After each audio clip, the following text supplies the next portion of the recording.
Hi hi hello ನಮಸ್ಕಾರ ಎಲ್ಲರಿಗೂ nature spirit nine at Kannada tarot card ರೀಡಿಂಗಿಗೆ ವೆಲ್ಕಮ್. ಇವತ್ತು ನಾನು ತಗೋತಾ ಇರುವಂತಹ ರೀಡಿಂಗ್ ಯಾವುದು ಅನ್ನೋದಾದರೆ, ಯಾವುದೋ ಕೆಲವು ವಿಚಾರಗಳನ್ನು ನಿಮ್ಮ ಹತ್ರ ಶೇರ್ ಮಾಡ್ಕೋಬೇಕು, ಅಥವಾ ಯಾವುದೋ ಕೆಲವು ಪ್ರೀತಿಯ ಭಾವನೆಗಳನ್ನು ಅಥವಾ ಫೀಲಿಂಗ್ಸ್ಗಳನ್ನು ನಿಮ್ಮ ಹತ್ರ ಶೇರ್ ಮಾಡ್ಕೋಬೇಕು ಅಂತ ನಿಮ್ಮ ಪರ್ಸನ್ ಅಂದ್ಕೊಂಡ್ರೂ ಕೂಡ ಅದನ್ನು ಓಪನ್ ಅಪ್ ಆಗಿ ಅಥವಾ ಧೈರ್ಯದಿಂದ ನಿಮ್ಮ ಹತ್ರ ಹೇಳ್ಕೊಳಕ್ಕಾಗದೆ ಒದ್ದಾಡ್ತಾ ಇದ್ದಾರಾ ಅನ್ನೋದ್ರ ವಿಚಾರವಾಗಿ ನಾನು ರೀಡಿಂಗನ್ನು ತಗೋತಾ ಇರೋದು. ಓಕೆ, ಸೊ ಇದೆಲ್ಲವೂ ಕೂಡ ಇನ್ ಜನರಲ್ ಆಗಿರುವಂತಹ ರೀಡಿಂಗ್ ಆಗಿರೋದ್ರಿಂದ ನಿಮಗೆ ರೆಸೊನೇಟ್ ಆದರೆ ಮಾತ್ರ ತಗೊಳ್ಳಿ. ಹಾಗೇನೆ ಸ್ಕ್ರೀನ್ ಮೇಲೆ ಕಾಣ್ತಾ ಇರುವಂತಹ ಒಂದು ನಂಬರ್, ಅದು ಪರ್ಸನಲ್ ರೀಡಿಂಗಿನ ನಂಬರ್ ಆಗಿರುತ್ತೆ. ಯಾರಿಗೆಲ್ಲ ಪರ್ಸನಲ್ ರೀಡಿಂಗಿನ ಅವಶ್ಯಕತೆ ಇದೆಯೋ ಅವರೆಲ್ಲರೂ ಕೂಡ ವಾಟ್ಸಪ್ ಮೆಸೇಜನ್ನು ಮಾಡೋದ್ರ ಮೂಲಕ ಪೇ ಮಾಡಿ ನಿಮ್ಮ ರೀಡಿಂಗ್ಸ್ಗಳನ್ನು ನೀವು ತಗೋಬೋದಾಗಿರುತ್ತೆ. ಓಕೆ, ಸೊ ರೀಡಿಂಗ್ಗಳನ್ನು ತಗೊಳ್ಳೋದಕ್ಕೆ ಮುಂಚಿತವಾಗಿ ಮೊದಲು ನಿಮ್ಮ ಕಣ್ಮುಂದೆ ಇರುವಂತಹ ಎರಡು ಆಯ್ಕೆಗಳಲ್ಲಿ ಯಾವುದಾದರೊಂದನ್ನು ಕರೆಕ್ಟಾಗಿ ನೋಡಿ ಆಯ್ಕೆ ಮಾಡ್ಕೊಳ್ಳಿ. ಓಕೆ, ಸೊ ನಿಮ್ಮ ಕಣ್ಮುಂದೆ ಲವ್ ಬರ್ಡ್ಸ್ಗಳನ್ನು ನಾನು ಆಯ್ಕೆಯಾಗಿ ಕೊಟ್ಟಿದ್ದೇನೆ. ಗ್ರೀನ್ ಕಲರ್ ಇರುವಂತಹ ಲವ್ ಬರ್ಡನ್ನು ನೀವು ಆಯ್ಕೆ ಮಾಡಿಕೊಂಡ್ರೆ ಅದು ಫೈಲ್ ನಂಬರ್ 1, ಬ್ಲೂ ಕಲರ್ ಇರುವಂತಹ ಲವ್ ಬರ್ಡನ್ನು ನೀವು ಆಯ್ಕೆ ಮಾಡಿಕೊಂಡ್ರೆ ಅದು ಫೈಲ್ ನಂಬರ್ 2 ಆಗಿರುತ್ತೆ. ಆಯ್ಕೆಯನ್ನು ಮಾಡ್ಕೊಳ್ವಾಗ ಬಹಳ ಕಾನ್ಸಂಟ್ರೇಷನಿಂದ ಆಯ್ಕೆಯನ್ನು ಮಾಡ್ಕೊಳ್ಳಿ.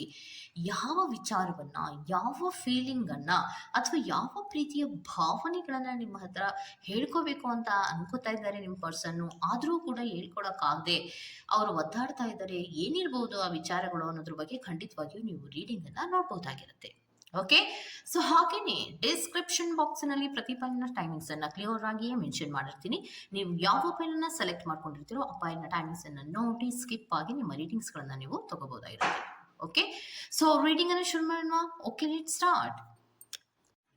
ಓಕೆ, ಸೊ ಫೈಲ್ ನಂಬರ್ 1 ಯಾರೆಲ್ಲ ಆಯ್ಕೆಯನ್ನು ಮಾಡ್ಕೊಂಡಿದ್ದೀರೋ, ಸೊ ಗ್ರೀನ್ ಕಲರ್ ಇರುವಂತಹ ಲವ್ ಬರ್ಡ್ ಆಗಿರತ್ತೆ, ಹೌದಲ್ವಾ? ಸೊ ಯಾವ ವಿಚಾರವನ್ನ ಅಥವಾ ಯಾವ ಪ್ರೀತಿಯ ಭಾವನೆಗಳನ್ನ ಅವರು ನಿಮ್ಮ ಹತ್ರ ಹೇಳ್ಕೋಬೇಕು ಅಂತ ಅನ್ಕೊಂಡ್ರೂ ಕೂಡ, ಎಷ್ಟೇ ಬಾರಿ ಪ್ರಯತ್ನ ಮಾಡಿದ್ರೂ ಕೂಡ ಅವರಿಗೆ ಹೇಳ್ಕೊಳಕ್ಕಾಗ್ತಾ ಇಲ್ಲ, ಅಥವಾ ಓಪನ್ ಅಪ್ ಆಗಿ ನಿಮ್ಮ ಹತ್ರ ಧೈರ್ಯವಾಗಿ ಯಾಕೆ ಹೇಳ್ಕೊಳಕ್ಕಾಗ್ತಾ ಇಲ್ಲ, ಏನಂತ ಹೇಳ್ಕೋಬೇಕು ಅಂತ ಇದ್ದಾರೆ ಅನ್ನೋದನ್ನ ಹೇಳ್ತಾ ಹೋದ್ರೆ ನಿಮ್ಮ ನೆನಪುಗಳು ಅತಿ ಹೆಚ್ಚು ಕಾಡುತ್ತೆ. ಅವ್ರು ನಿಮ್ಮ ಜೊತೆ ಮಾತಾಡ್ತಾ ಇದ್ರೂ ಕಾಡುತ್ತೆ. ಇವಾಗ ಫಾರ್ ಎಕ್ಸಾಂಪಲ್, ಒಂದೇ ಕಡೆ ನೀವು ಕೆಲಸವನ್ನ ಮಾಡ್ತಾ ಇದ್ರೆ, ಕೊಲೀಗ್ ಆಗಿದ್ರೆ ಅಥವಾ ನಿಮ್ಮ ಫ್ರೆಂಡ್ ಆಗಿದ್ರೆ, ಅಥವಾ ಬೇರೆ ಏನೋ ಕಾರಣಗಳಿಂದ ನೀವಿಬ್ರು ಕೂಡ ದಿನವೂ ಕೂಡ ಭೇಟಿ ಆಗ್ತಾ ಇದ್ದು, ಸೊ ನಿಮ್ಮ ಜೊತೆ ಮಾತಾಡ್ತಾ ಇದ್ರು ಕೂಡ ಅವರು ಒಂದು ನಿಮಿಷ ಕೂಡ ಬಿಟ್ಟಿರೋದಕ್ಕೆ ಅವರಿಗೆ ಸಮಾಧಾನ ಆಗ್ತಾ ಇರೋದಿಲ್ಲ. ಯಾಕಂದರೆ ನೆನಪುಗಳು ತುಂಬ ಕಾಡ್ತಾ ಇರುತ್ತೆ. ನಿಮ್ಮ ನೆನಪುಗಳು ಎಮೋಷನಲ್ ಆಗಿ ಡೀಪ್ ಆಗಿ ಪ್ರೀತಿಯನ್ನು ಮಾಡ್ತಾ ಇರುವಂತಹ ಸಾಧ್ಯತೆಗಳನ್ನು ತುಂಬ ರೆಪ್ರೆಸೆಂಟ್ ಮಾಡ್ತಾ ಇದೆ. ತುಂಬ ಲವ್ ಮಾಡ್ತಾ ಇರುವಂಥದ್ದನ್ನು ರೆಪ್ರೆಸೆಂಟ್ ಮಾಡ್ತಾ ಇದೆ. ಅವ್ರು ಹೇಳ್ಕೋಬೇಕು ಅಂತ ಅಂದ್ಕೊಂಡಿರುವ ವಿಚಾರವೂ ಕೂಡ ಇದೇ ಆಗಿದೆ. ಸೊ ಅವ್ರಿಗೆ ಅವ್ರು ಏನು ಹೇಳ್ತಾ ಇದ್ದಾರೆ, ನಿಮ್ಮ ಪರ್ಸನ್ ನಿಮ್ಗೆ ಏನು ಹೇಳಬೇಕು ಅಂತ ಅಂದ್ಕೊಂಡಿದ್ದಾರೆ ಅನ್ನೋದಾದರೆ, ನಿನ್ನ ನೆನಪುಗಳು ನನಗೆ ತುಂಬ ಕಾಡುತ್ತೆ, ಪ್ರೀತಿಯ ಭಾವನೆಗಳೆಲ್ಲವನ್ನ ನಿನ್ನ ಹತ್ರ ಹೇಳ್ಕೋಬೇಕು ಅನ್ನುವಂತಹ ಮನಸ್ಥಿತಿ ಇದೆ. ಇನ್ ಡೀಪ್ ಆಗಿ ಡೆಪ್ತ್ ಆಗಿ ನಾನು ನಿನ್ನನ್ನು ಪ್ರೀತಿಸ್ತಾ ಇದ್ದೀನಿ ಅನ್ನುವಂತಹ ವಿಚಾರವನ್ನು ಅವರು ಹೇಳ್ತಾ ಇದ್ದಾರೆ.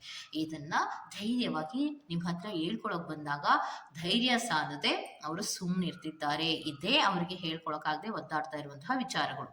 ಮತ್ತಿನ್ಯಾವ ಭಯ ಆಗತ್ತೆ ಅವರಿಗೆ ಅನ್ನೋದಾದ್ರೆ, ಈ ರೀತಿ ನಾನೇನಾದರೂ ಹೇಳ್ಕೊಂಡ್ಬಿಟ್ರೆ ಪ್ರೀತಿ ಅನ್ನುವಂಥದ್ದು ಸ್ಟಾಪ್ ಆಗ್ಬೋದೇನೋ, ನನ್ನಿಂದ ದೂರ ಹೋಗ್ಬೋದೇನೋ, ಪ್ರೀತಿಯಲ್ಲಿ ಹಲವಾರು ರೀತಿಯ ಚೇಂಜಸ್ಗಳು ಆಗ್ಬೋದೇನೋ, ಈಗ ಇದ್ದ ಹಾಗೆ ಇರಬೇಕೇನೋ ಅನ್ನುವಂತಹ ಹಲವಾರು ಯೋಚನೆಗಳನ್ನ ಮಾಡ್ತಾರೆ. ಸೊ ತುಂಬ ಕೇರಿಂಗ್ ಇರುತ್ತೆ, ಮಾತಾಡುವಂತಹ ವಿಚಾರದಲ್ಲಿ ಕೇರಿಂಗ್ ಇರುತ್ತೆ, ಕಮ್ಯುನಿಕೇಷನ್ಸಲ್ಲೂ ತುಂಬ ಕೇರಿಂಗನ್ನು ತೋರಿಸ್ತಾ ಇರ್ತಾರೆ. ಮತ್ತು ಲವ್ ಮಾಡ್ತಾ ಇದ್ದಾರೆ ಅನ್ನುವಂತಹ ಫೀಲು ನಿಮ್ಮ ಪರ್ಸನ್ಗೆ ನಿಮ್ಮ ಬಗ್ಗೆ ಕ್ರಿಯೇಟ್ ಆಗ್ತಾ ಇದೆ. ಅಂದರೆ ನೀವೇನೋ ಒಂದು ಕೇರನ್ನು ತೋರಿಸಿದ್ರೆ, ಹೌದು ಅವರು ನನ್ನನ್ನು ಪ್ರೀತಿಸ್ತಾ ಇದ್ದಾರೇನೋ, ಅವರು ನನ್ನ ಬಗ್ಗೆ ತುಂಬ ಕೇರ್ ಇಟ್ಕೊಂಡಿದ್ದಾರೆ, ಸೊ ನಾನು ಕೂಡ ಪ್ರೀತಿಸ್ತಾ ಇದ್ದೀನಿ ಅನ್ನುವಂತಹ ರೀತಿಯಲ್ಲಿ ಯೋಚನೆಗಳನ್ನ ಮಾಡ್ತಾರೆ. ಮತ್ತು ಡೆಡಿಕೇಶನ್ ಕೂಡ ಇಬ್ಬರಲ್ಲಿಯೂ ಒಂದೇ ಇದೆಯೇನೋ ಅನ್ನುವಂತಹ ಫೀಲು ನಿಮ್ಮ ಪರ್ಸನ್ಗೆ ಆಗ್ತಾ ಇದೆ. ಸೊ ಅಲ್ಲಿಗೆ ಅವ್ರೇನು ಮಾಡ್ತಾರೆ, ಸೆಲ್ಫ್ ಫೋಕಸ್ಡ್ ಆಗಿ ಇದ್ದು, ಅವರು ಹೇಗೆ ನಡ್ಕೋತಾರೆ ಅಂದರೆ, ನೀವು ಹೇಗೆ ನಡ್ಕೋತೀರಾ ನಿಮ್ಮ ಪರ್ಸನ್ನಿನ ಜೊತೆಲಿ ಅನ್ನೋದನ್ನ ನೋಡಿಕೊಂಡು, ನಾನು ಪ್ರೀತಿಯ ಭಾವನೆಗಳನ್ನು ಹೇಳಬೇಕು ಅಂತ ಎಷ್ಟೋ ಬಾರಿ ಪ್ರಯತ್ನಗಳನ್ನು ಮಾಡ್ತಿರ್ತಾರೆ. ಆದರೂ ಕೂಡ ಅವರಿಗೆ ಆಗ್ತಾ ಇರೋದಿಲ್ಲ. ಯಾಕೆ ಅನ್ನೋದಾದರೆ, ಅವರು ಒಂಟಿಯಾಗಿ ಕೂತು ಇವತ್ತು ನನಗೆ ಹೇಳ್ಕೊಳಕ್ಕಾಗ್ಲಿಲ್ವಲ್ಲ, ಒಂದು ಚಾನ್ಸ್ ಇತ್ತು, ನಾನು ಹೇಳ್ಕೊಬೋದಾಗಿತ್ತು, ಆದರೂ ನಾನು ಹೇಳ್ಕೊಳ್ಳಿಲ್ವಲ್ಲ, ಯಾಕೋ ಧೈರ್ಯ ಸಾಲಲೇ ಇಲ್ವಲ್ಲ ಅನ್ನುವಂತಹ ರೀತಿಯಲ್ಲಿ ಒದ್ದಾಡ್ತಾ ಇದ್ದಾರೆ ಅನ್ನುವಂಥದ್ದನ್ನು ರೆಪ್ರೆಸೆಂಟ್ ಮಾಡ್ತಾ ಇದೆ. ಸೊ ಒಂಟಿಯಾಗಿ ಕೂತಾಗ ತುಂಬ ಯೋಚನೆಗಳನ್ನು ಮಾಡುವಂಥದ್ದು, ಅಯ್ಯೋ ಇದೊಂದು ಚಾನ್ಸ್ ಮಿಸ್ ಮಾಡ್ಕೊಂಡ್ಬಿಟ್ನಲ್ಲ, ಐಸೋಲೇಟೆಡಲ್ಲಿ ಇರ್ತಾರೆ, ಯಾಕೆ ನಾನು ಹೇಳ್ಕೊಳಕ್ಕಾಗಲಿಲ್ಲ, ಈ ಅವಕಾಶವನ್ನು ನಾನು ಯಾಕೆ ಯೂಸ್ ಮಾಡ್ಕೊಳ್ಳಿಲ್ಲ, ಇವತ್ತು ಅವರೇ ನನ್ನನ್ನು ತುಂಬ ಚೆನ್ನಾಗಿ ಮಾತಾಡಿಸ್ತಾ ಇದ್ರು, ನನ್ನೆಲ್ಲ ಪ್ರೀತಿಯ ಭಾವನೆಗಳನ್ನು ಹೇಳ್ಕೊಬೋದಾಗಿತ್ತು, ಯಾಕೋ ನನಗೆ ಧೈರ್ಯ ಬರ್ತಾ ಇಲ್ಲ ಅನ್ನುವಂತಹ ರೀತಿಯಲ್ಲಿ ಒದ್ದಾಡ್ತಾ ಇರುವಂತಹ ಸಾಧ್ಯತೆಗಳಿರುತ್ತೆ. ಆಯಿತು ಪರವಾಗಿಲ್ಲ, ನಾಳೆನಾದರೂ ಹೇಳ್ತಾರೇನೋ ಅನ್ನುವಂತಹ ರೀತಿಯಲ್ಲಿ ಇದ್ದರೆ ಅವರಿಗೆ ಪ್ರೀತಿ ಎಂಡಿಂಗ್ ಆಗುತ್ತೇನೋ, ನಾನೆಲ್ಲವನ್ನ ಹೇಳ್ಕೊಂಡ್ಬಿಟ್ರೆ ಏನಾಗುತ್ತೋ ಏನೋ ಅನ್ನುವಂತಹ ಭಯ ಅವರಲ್ಲಿ ಇದೆ. ಆದರೆ ಬಹಳಷ್ಟು ಪ್ರೀತಿಯ ಭಾವನೆಗಳನ್ನು ಇಟ್ಕೊಂಡಿರೋದಾಗಲಿ, ಪದೇ ಪದೇ ಪದೇ ಪದೇ ನಿಮ್ಮ ನೆನಪುಗಳು ಕಾಡೋದಾಗಲಿ ಅವರಿಗೆ ಆಗ್ತಾನೆ ಇರುತ್ತೆ. ಯಾವಾಗಲೂ ಕೂಡ ಒಂಟಿಯಾಗಿರ್ತಾರೆ. ಒಂಟಿಯಾಗಿದ್ದಾಗ ಅವರಿಗೆ ನಿಮ್ಮ ನೆನಪುಗಳು ತುಂಬ ಕಾಡತ್ತೆ. ಮತ್ತು ಅವರು ನಿಮ್ಮನ್ನು ಮರಿಬೇಕು, ಅಯ್ಯೋ ಇಷ್ಟೊಂದು ಡೀಪಾಗಿ ನಾನು ಪ್ರೀತಿಯನ್ನು ಮಾಡಬಾರ್ದು, ಒಬ್ಬ ವ್ಯಕ್ತಿಯ ಬಗ್ಗೆ ನಾನು ಅಷ್ಟೊಂದು ಅಡಿಕ್ಟ್ ಆಗಬಾರ್ದು ಅನ್ನುವಂತಹ ರೀತಿಯಲ್ಲಿ ಯೋಚನೆಗಳನ್ನು ಮಾಡಿ ಮೂವನ್ನು ತಗೊಳಕ್ಕೆ ಹೋದ್ರೂ ಕೂಡ ಅದಕ್ಕಿಂತಲೂ ಹೆಚ್ಚಾಗಿ ಅವರು ನಿಮ್ಮ ಬಗ್ಗೆ ಯೋಚನೆಗಳನ್ನ ಮಾಡ್ತಾ ಇರುವಂತಹ ಸಾಧ್ಯತೆಗಳಿರುತ್ತೆ. ಆಗನ್ಸುತ್ತೆ ಅವ್ರಿಗೆ, ಅಯ್ಯೋ ಆಗೋದೇ ಇಲ್ಲಪ್ಪ, ಇದನ್ನು ಹೇಳ್ಬಿಡ್ಬೇಕು, ನನ್ನ ಪ್ರೀತಿ ಎಲ್ಲ ಭಾವನೆಗಳನ್ನು ಹೇಳ್ಬಿಡ್ಬೇಕು, ಏನಾಗುತ್ತೋ ನೋಡಬೇಕು ಅನ್ನುವಂತಹ ರೀತಿಯಲ್ಲಿ ಇದಿಷ್ಟು ಫೀಲಿಂಗ್ಸ್ಗಳನ್ನು ಇಟ್ಕೊಂಡು ಒದ್ದಾಡ್ತಿದ್ದಾರೆ. ತುಂಬ ಸೆನ್ಸಿಟಿವ್ ಆಗಿರುವಂತಹದ್ದನ್ನು ರೆಪ್ರೆಸೆಂಟ್ ಮಾಡ್ತಾ ಇದೆ.